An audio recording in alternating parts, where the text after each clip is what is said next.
Building trust is important, especially if you're a game master. So let's talk about that today. Hey everybody, my name's Joe. Welcome to Tabletop Theory, where we talk about things like counseling theory, educational theory, and putting those things together with role-playing games to help you become a better game master. Today, I wanted to talk about something that I feel is very important for role-playing games, and specifically, that's trust. And developing trust is something that's going to be different from each table. Every group of players and every GM is going to have a different sort of requirement and qualifier for what trust is and feels like at their table. But in my experience, there are several ideas which can help almost any group begin to build up that level of trust. Now, before I get too far into this, I did want to point one thing out. It's important to understand what I'm talking about here are aspirational ideas, not complete, you need to do these types of ideas. An aspirational idea is something that you strive towards. It's something that you want to do, but you understand that you might not be able to do it as perfectly as you would like to, meaning that creating trust at your table is something that you're never going to be able to look at and say, I've done that perfectly well. It's something that you're going to look at, and every time you sit down as a player or a game master, you're going to try your best to try to create a trusting and safe environment for your players in order to foster that type of creative input. These ideas are things you can strive towards, and if you find them to be helpful, then more's the better. And if you think that they wouldn't be helpful for your group, then that's fine too.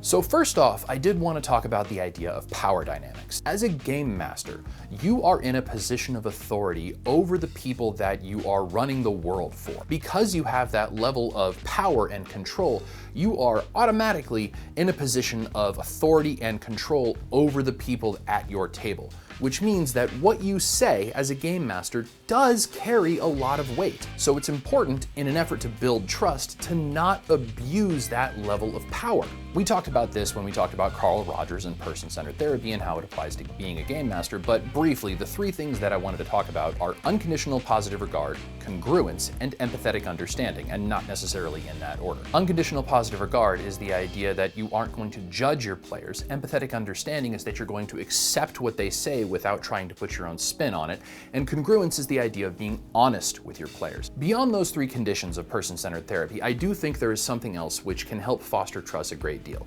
and that's building a sense of normalcy into your group using something like informed consent. Group norms are something that you can sit down at session 0, before session 0, or right before you start playing at session 1 to help everybody at the group understand what they're actually being involved in. Because sometimes players will have the expectation that what they're going to sign up for is sort of a rules-light, more role-playing experience. The difference between I'm going to spend all the time fighting and all the time interacting with role-playing. Because a lot of campaigns really have an emphasis on one or the other. If you're starting a game for the first time with a group of players that you've never played with before, consider spending a little bit of time at session 0 to sort of hash out what is and is not acceptable behavior at your table. Chances are you already have some ideas about what these things can be. Things like alcohol being present at your game, or the use of foul language, the use of derogatory language, the presence of themes like racism, sexism, or xenophobia in a game, and whether or not a certain level of violence is expected in a game. All of those different levels of expectation are things that can, and in my opinion, should be hashed out before players actually sit down to play the first session.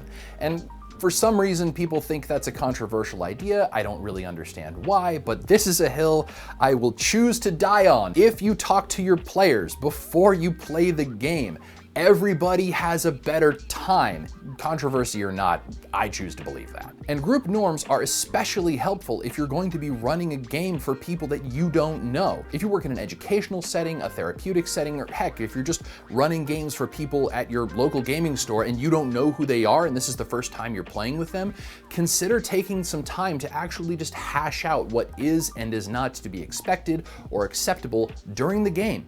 It doesn't take much time. It can yield a bunch of benefits that can increase player enjoyment and also build that essential element of trust. And finally, the most important thing about group norms is that it can help to resolve any type of dispute or conflict that happens at the table if you've taken the time to establish what is and is not acceptable and somebody crosses that line, then guess what? You've already had that conversation and you don't have to waste people's time being like, maybe we should talk about whether or not bigotry is an acceptable character trait to put into your character's backstory. If you've done the work ahead of time, you don't have to spend the time when and if that type of conflict arises. So let's talk a little bit about the idea of consistency. When I mean that, I'm talking about the difference between consistency of the rules and the rule of cool. Recently, and when I say recently, I mean probably within the last 10 years, there really has been a bit of a divide, and I think it's an artificial divide, that started to exist mostly on the internet between what some people would consider to be wargamers and theater kids. I don't really think that that divide is as big as people seem to think it is on the internet, but let me talk about it briefly. The idea is that wargamers are more focused on the idea of the rules as they exist in whatever core book for the game that you're playing is. If it's Dungeons & Dragons or Pathfinder, the rules are sacrosanct. If a rule is written on something like a difficulty check for a trap, and that difficulty check is 18, and your player rolls a 17, that difficulty class stands. No flexing, no modification, no nothing.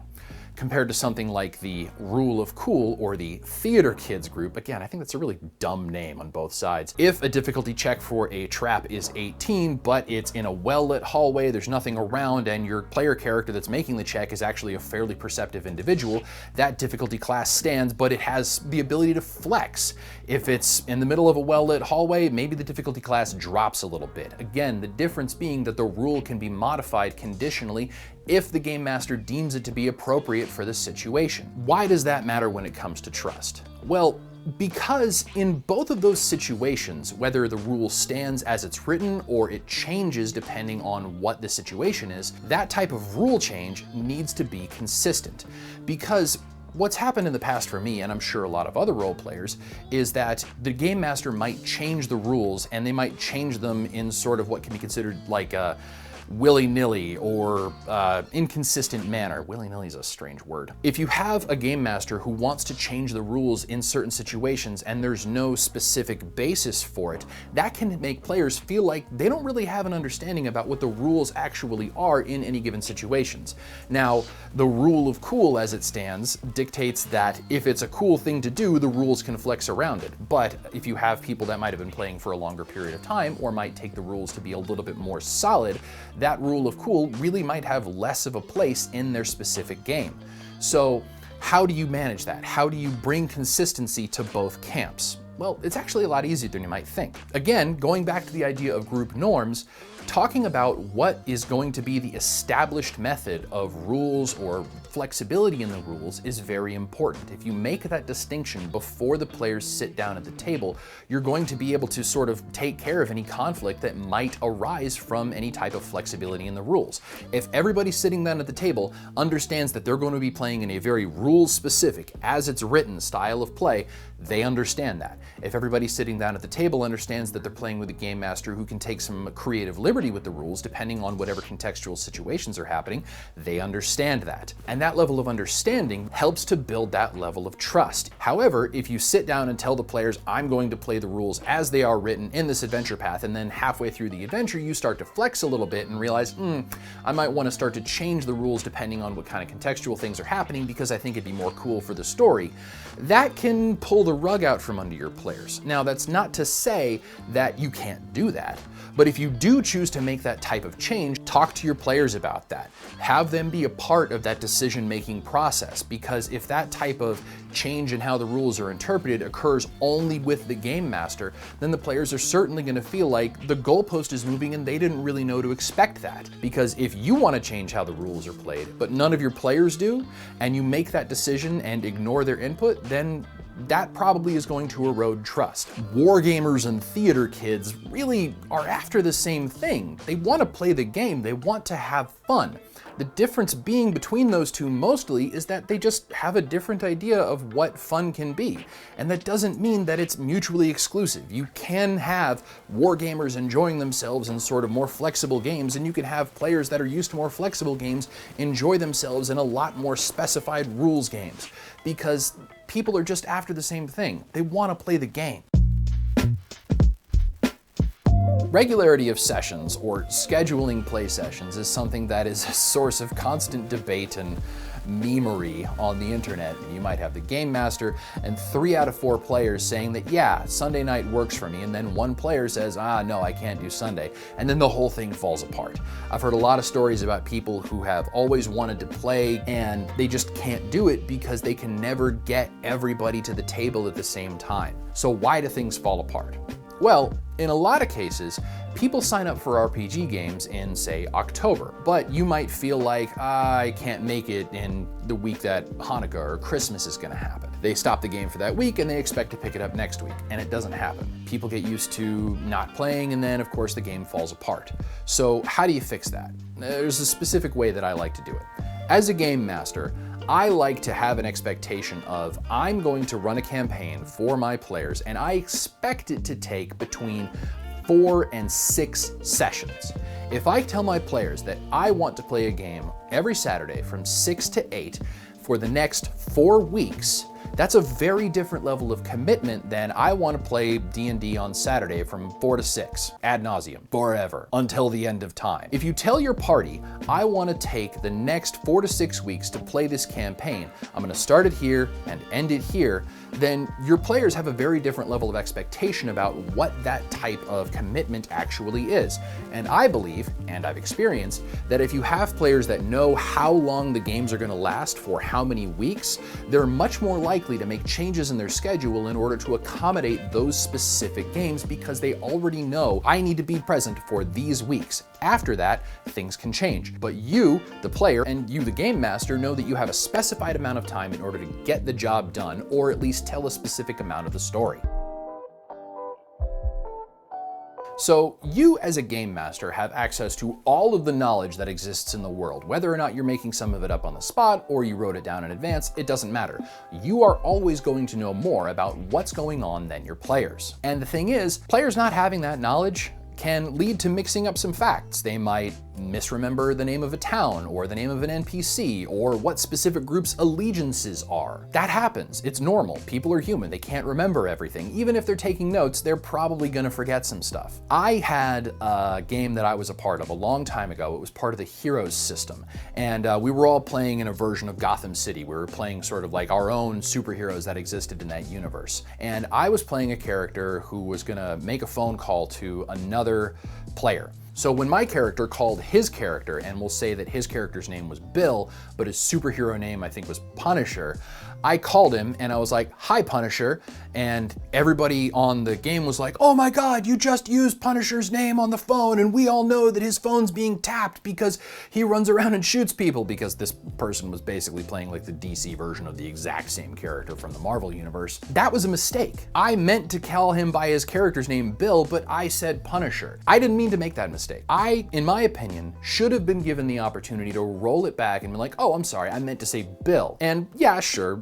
the game sort of played out with that consequence coming down to actually mean something, and it did move the plot in a very interesting way. But I use that example because eliminating a character's ability to do what they want to do in game because the player can't remember everything, to me, erodes trust, because it makes the players feel like the game master is looking for reasons to punish them. If you have players that are basically scared to make mistakes, then yeah, you might think that that's going to encourage the players to pay more attention, but it's also going to make the players feel like they need to cloister and close down the amount of creativity that they can express at the table because they might get punished for it. And that's a bad thing to me. I want my players to feel like they have all the agency they want to promote and provide all of the creative input they can have. Now, if they make a big mistake and it can cause a lot of ramifications in the story, yeah, I might consider enforcing the sort of consequences for that mistake. But if I know that a player just confused the name of one thing or another, then I'm probably going to let it slide, because I know that that player is going to get more benefit from just accomplishing a mundane task like making a phone call and move the plot forward, as opposed to stopping it and saying, "Oh, you said that character's superhero name on a phone call and you know that it's being wiretapped by the feds." That's sort of a dumb reason, in my opinion, to punish a player. Those types of mistakes happen all the time. much like players and characters making mistakes because they've mixed up information about names and things, the other thing that I think is important to sort of avoid in an effort to build trust at the table is punishing players for acting on what could be considered bad assumptions. As game masters, we are responsible for describing a lot of different things in our worlds. There are power factions that have independent goals. There are NPCs that have their own sort of plans and agendas. And then there's the players' backstories, which we need to sort of keep in mind as all of these things move around. If the head of a wizard's guild is supposed to be a friendly NPC, but a player misunderstood some information, or they might have missed a session and not necessarily have all the information at their disposal, and then they act upon what they feel like is the right thing because they feel like that head of the wizard's guild is a really evil character, and then they try to assassinate that character or they try to undermine that character, that's misunderstanding of information. And that player may not be trying to be disruptive in that game. They might feel like what they're doing is the right thing. They might feel like the information that they have at their disposal is correct and their actions are justified. Now, there are certain arguments to be made about, well, that's the player's fault and then their actions in game have consequences.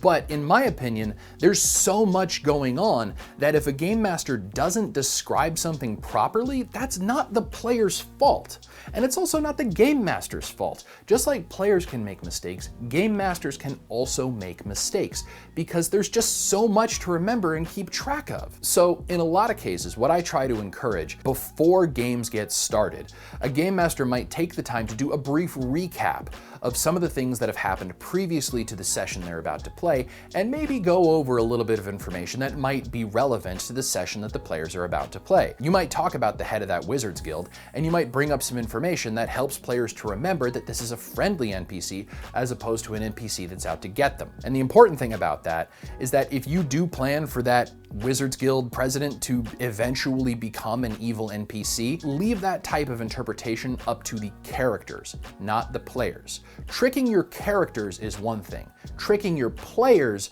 is something else. And a lot of the times, that type of misinterpretation or misrepresentation of information is a lot of fun, but if you're gonna do it in character. Try to leave that type of misunderstanding and misrepresentation out of the players. And I know that's an important distinction, but I still think it's one that needs to be brought up, because if you try to manipulate the course of actions in game by manipulating the players out of game, that erodes trust, because then the players don't know what's actually happening and they really don't know what information to trust from the game master.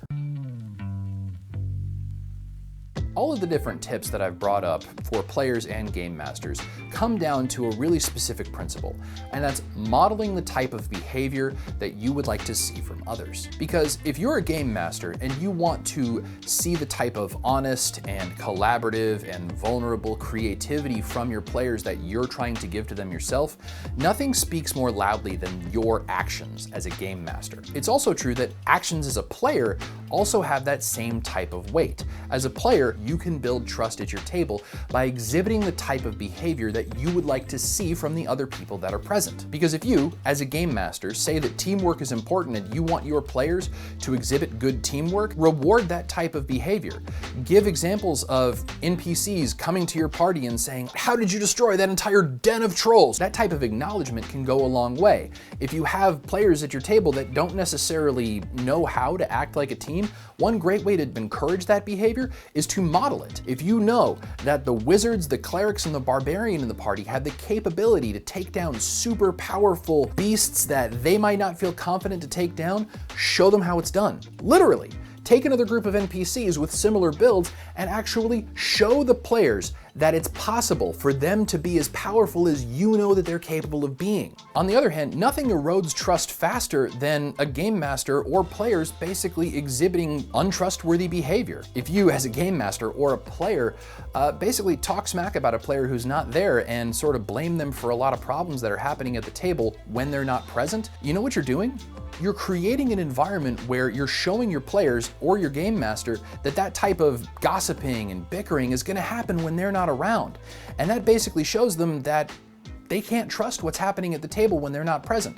So if they're present, yeah, they can stop that from happening. But if they're not there, what's that going to make them think? Oh, well, I'm not present there, so everybody's going to be talking smack about me. That might be something you're okay with, but chances are not everybody at your table is going to be okay with that. If you do have an issue with a player or there's a conflict that's happening, don't address it when the player's not there. Address it with the player. Sometimes that can happen between a game master and that specific player, or it can happen in a more collaborative way with the whole group and the game master, but I would encourage you, be sensitive to that. You might have a player that everybody thinks is the problem player, but they may not know what's going on. They may not have the same level of information. They might have a different level of expectation. Basically approaching that player as a group and saying, you're the problem with this party, what's that gonna do? That's gonna make that person feel like crap, and they might not even change their behavior. They might double down. If you're gonna build trust at your table, it takes time and it takes effort. And part of that effort is modeling the type of behavior that you want from your players or you want from your game master. And I'm gonna throw my usual caveat onto this. If you're part of a table that you don't feel comfortable at, or you don't feel like you can trust the people that are there and you're not enjoying yourself, you can leave. There's nothing wrong with looking at a game and saying, this isn't for me, because it's a game. And you will find another one if this one's not working out. So what does this all mean? I think that building trust at a table is a really important thing because a lot of these points do apply to the game master, but they also can apply to the players at the table. If you feel like the game master is the person who's responsible for all of the sort of moral compassing that happens at the table, then that's fine. But you also can collaborate with your players. If you want to build trust at your table, it doesn't just come from the top down. The game master has a lot of responsibility, but they don't have all the responsibility. If you want to create an environment at your table where you feel like you can trust the players, trust the game master, then that's on everybody. So that's all I've got. Thank you so much for watching. I appreciate you being here and listening to what I have to say today. If you'd like to support the growth of the channel, you can subscribe, you can wait until my neighbor's dog stops barking, you can hit the like button, you can follow me on Twitter or Instagram and leave any ideas that you might feel like I missed today or that you might have experienced yourself in order to build trust with your own parties. And if you want to support the channel financially, I would be very grateful for that. You can go to Buy Me a Coffee and subscribe for $5 a month, or you can leave a donation there in any amount that you'd like. All donations are appreciated, and I certainly appreciate the donations of the people who have supported the channel so far. You know who you are. Thank you so much for watching, and we'll see you in the next one. Intentionality is really important when it comes to the idea of self-care. And a lot of the time, at least in my experience, the idea of self-care is this sort of nebulous concept. You need to take care of yourself. Okay, how? As the years have gone by and I've learned more about this and I've read more about the topic, there's one thing that keeps coming back, and that's the idea of intentionality. Being intentional with self-care is something that can go a long way. If you know that you enjoy something like playing video games, watching television, going for walks in the woods, or riding your bike, when you're engaging in those activities, it's important to remind yourself that you're doing those things to take care of yourself. Reminding yourself that I'm not just sitting here playing video games and wasting time, I'm doing something that I enjoy because it helps me to recharge is important. Alleviating that sense of guilt or shame around doing an activity that you love can help to really make that type of self-care meaningful. So no matter what it is, playing video games, going for walks in the woods, whatever it is, remind yourself you're doing the things that you love because they help fulfill you in a way that recharges you and gets you ready to face whatever comes next in your life. Thank you so much for watching. Take care, be kind, and have fun adventuring.